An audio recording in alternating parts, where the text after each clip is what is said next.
Hi guys, Scott Woodward with you.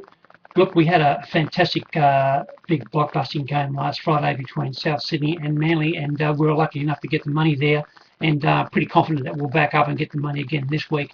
Rabbitohs versus Bulldogs, very exciting game. Two high-profile Sydney teams played at ANZ. These two teams met, you might remember, in round 4. On that occasion, it was a home game for the Bulldogs, and the Rabbitohs were too good on that occasion, winning by 17 points to 12. Now, the Bulldogs couldn't beat the Rabbitohs when they had Ben Barber at fullback for that game, so I don't know how they're going to beat them without Benny Barber.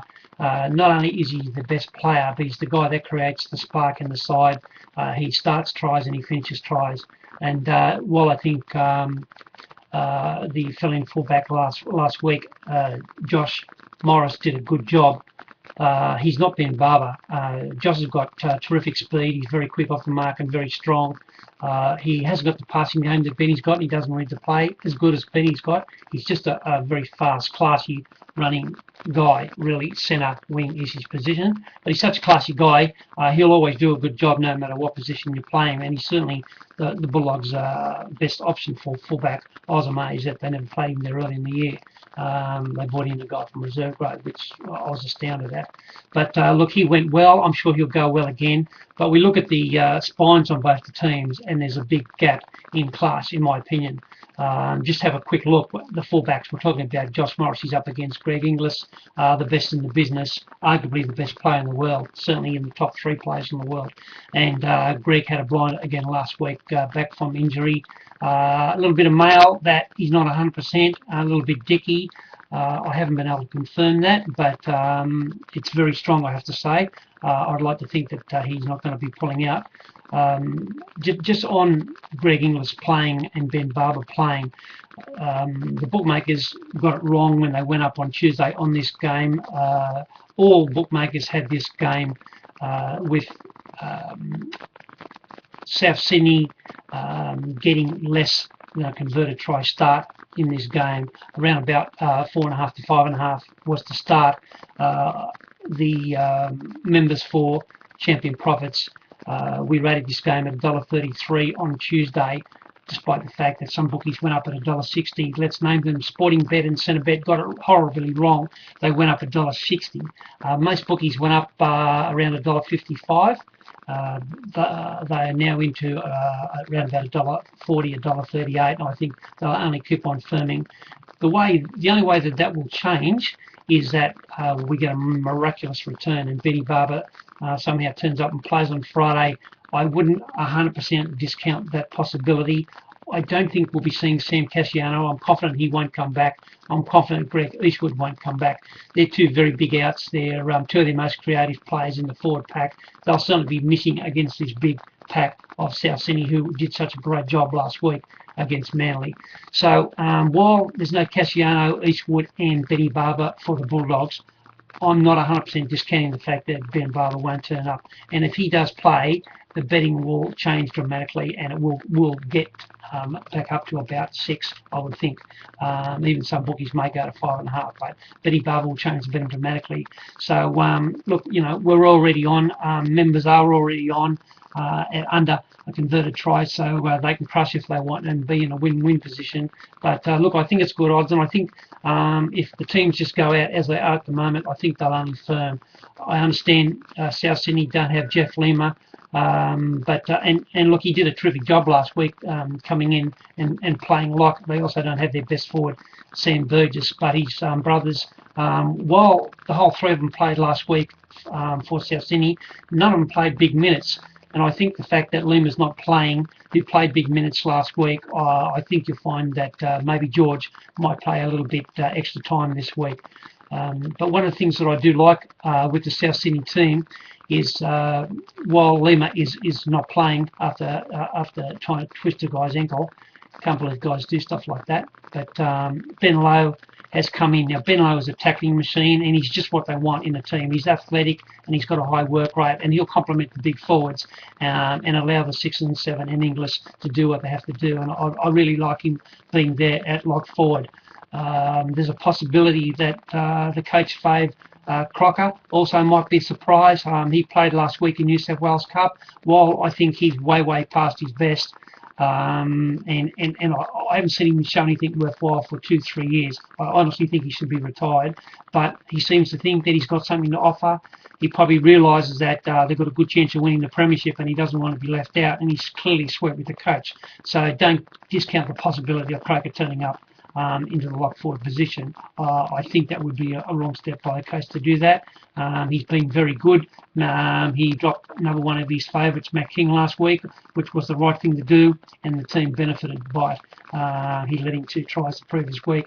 Guys like Matt King and Croker have been great players over the years, but they've got the climb up stamp on their forehead, and they just got to realise it, and you just can't keep on going around. There's some terrific talent in the South Sydney side, and the coach seems to be getting it right in most weeks. He's still got some concerns in his back line, particularly if he doesn't get Bay Champion back for the finals. That will be a big issue.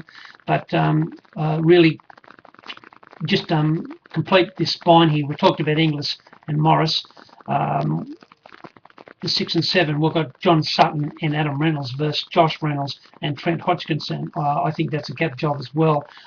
Josh Reynolds is really the only real spark in the Bulldogs team with no Benny Barber, and he's in really good form. They'd be lost without him, to be quite honest. But he's up against John Sutton and Adam Reynolds, and both of them are in state of origin form. They would have been my state of origin combination. I've been saying that all year and haven't changed my opinion on it, and it was underlined last week when Adam Reynolds just took control of the game when Manly looked like they were going to win, and he just gave them a very good field position and were able to capitalise on it, which what a good organising half should do. Trent Hodkinson is he's a very good half, no question about that. I just think if you want to win an NRL competition, you have to be better than just very good. You have to be outstanding if you're going to be in a key position like number 7. Hookers, this is the gap job. Isaac Luke versus Michael Ennis. You'll find that Isaac Luke will do around 100 metres and make a lot of breaks. He did over 100 metres last week. We said he was the difference between Souths and Manly last week, and he certainly was the difference. He outplayed their 9, and that was the difference, apart from the fact that Reynolds had a good game. But you'll find that Mick Ennis will struggle to do 10 metres, and Isaac Luke will do probably 100 something, and that'll be the difference. One's a world-class hooker, and the other one is a good club hooker. It's as simple as that. So we're talking about Morris, Reynolds, Hodkinson, Ennis versus Inglis, Sutton, Reynolds, and Luke. Massive advantage for South Sydney in the spine in that area. Now we can back it up. Both teams have got good forwards. Both teams have got good forwards missing, but they've got quite good forwards, and I think both teams have got quite good benches. I don't think there's a lot of difference in that area. The big difference is in the spine here, and obviously the standout player on the field is Greg Inglis. He's in scintillating form. Every time he gets the ball, he looks dangerous, and I'm sure everything will be the same again this week. I just want to say one thing about the Rabbitohs. They look certain to finish second, in my opinion, in this competition, and it's really important that they do. If I can just underline why that's important, since the Rugby League has been in had a Final 8 system, which they first started in 1999, and obviously that they had the McIntyre system, and then they went to the AFL system last year. But it's been a top 8, Final 8 system that they've had in the last 13 years. Now, in those last 13 years, the teams that have finished first and second have won 57% of the grand finals, which means if you finish first or second, the chance of the teams finishing first or second winning the grand final is $1.75, long odds on. It's actually shorter in AFL, in fact, it's $1.30. So we'll talk about AFL maybe next week, but it underlines how critically important it is to finish first or second, and we must underline that, because one of the teams in the top 4, and let me say, if you don't finish in the top 4, you statistically have got no hope. No team has won the grand final outside the top 4 since we've had the Final 8 system since 1999. Not one team. You have to finish first, second, third, or fourth. 4 teams have finished first and won the grand final. 4 teams have finished second and won the grand final, and for third and fourth, it's 3-3. So it's absolutely critical to finish in the top 4, and South Sydney look like they'll finish second.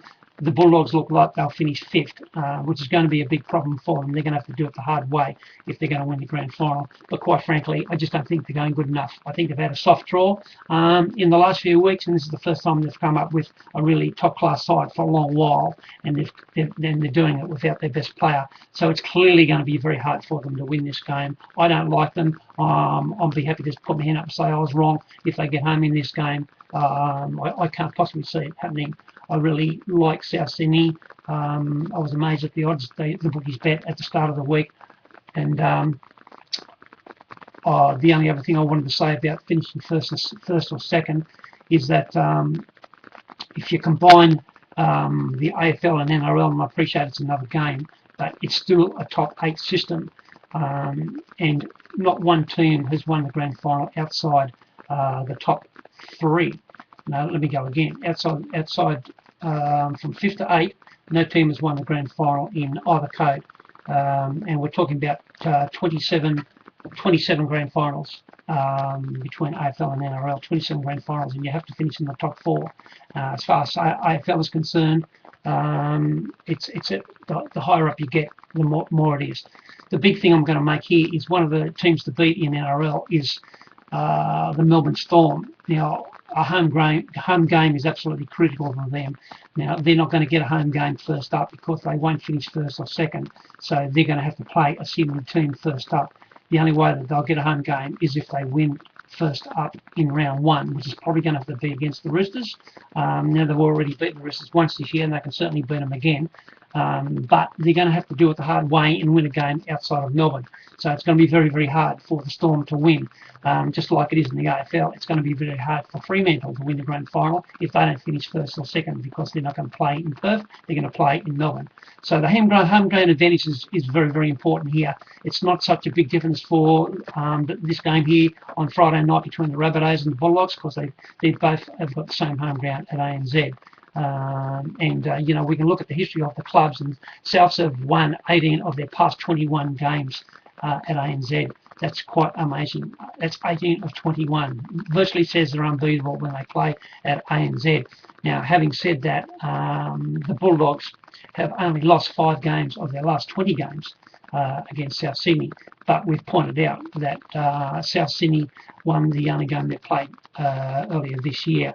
And they won it on their merits. It was a very dour game. There wasn't a lot of errors. There wasn't a lot of dumb penalties given away.